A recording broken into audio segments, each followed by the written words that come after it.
Good morning. This is Pastor Brian. Thanks for joining me today as we read a chapter from Job a day. Today, chapter 33 is a continuation of Elihu's conversation and appeal to Job. So let's hop into chapter 33. But now listen to me, Job.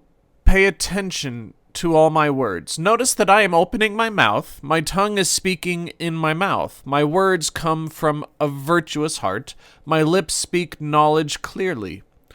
God's Spirit made me. The Almighty's breath enlivens me. If you are able, answer me. Lay out your case before me and take a stand. Notice that I'm just like you to God. I also was pinched from clay. Surely fear of me shouldn't scare you. My pressure on you shouldn't be heavy. You certainly said in my hearing, I heard the sound of your words. I'm pure without sin. I'm innocent without offense. Notice that he invents arguments against me. He considers me his enemy, ties up my feet, watches all my paths. Now you're wrong about this. I'll answer you, for God is greater than anybody. Why do you contend with him, saying that he doesn't answer all your words? God speaks in one way, in two ways, but no one perceives it.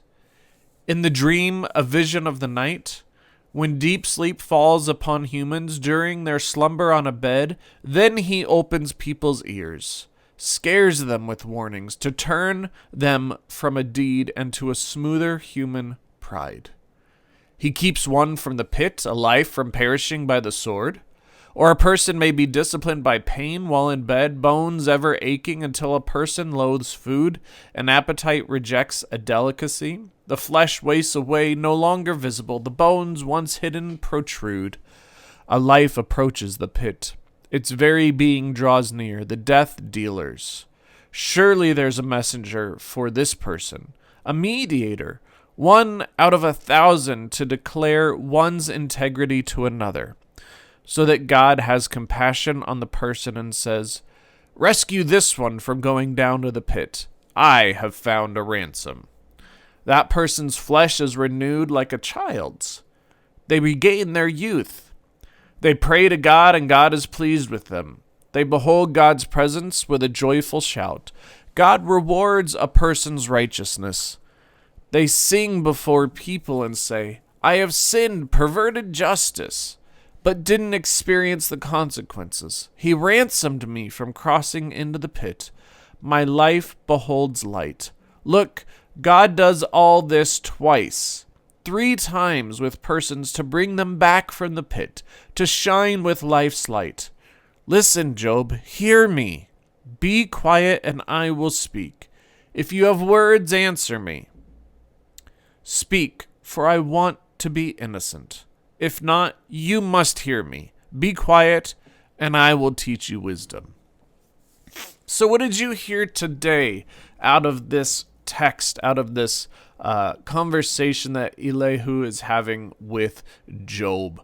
One of the things that I noticed, just kind of a little funny thing, is that he asked Job to have a conversation with him, but then tells him to be quiet and just listen.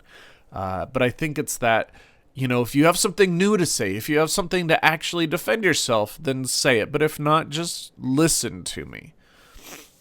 But here we see, as I see it, is Elihu sharing with Job about how God gives time and time again more and more chances of pulling people out of despair, of pulling people out of the pit, as we Christians today call hell.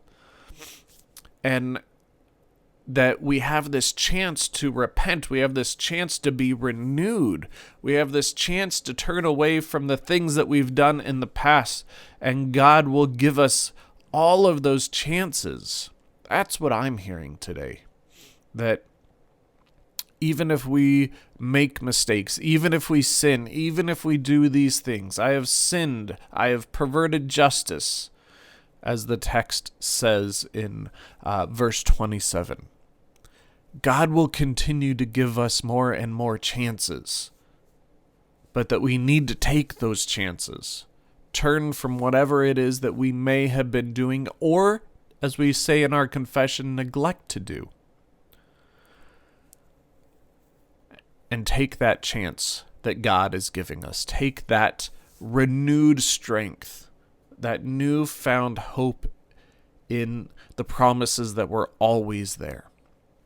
So tell me what you heard. Share it with a friend. Write it down so you remember it. I know Job is a hard one. I keep hearing that, and I totally understand. But I hope you're sticking with us, and I hope that you will continue to find just even one bit of meaning in each chapter, each lesson, each day. And if that's one thing is better than nothing. So I hope that you've learned something today. I hope that you found meaning today. I'm glad you are with us. I pray that you are safe and well, and God bless you all, and I'll see you tomorrow.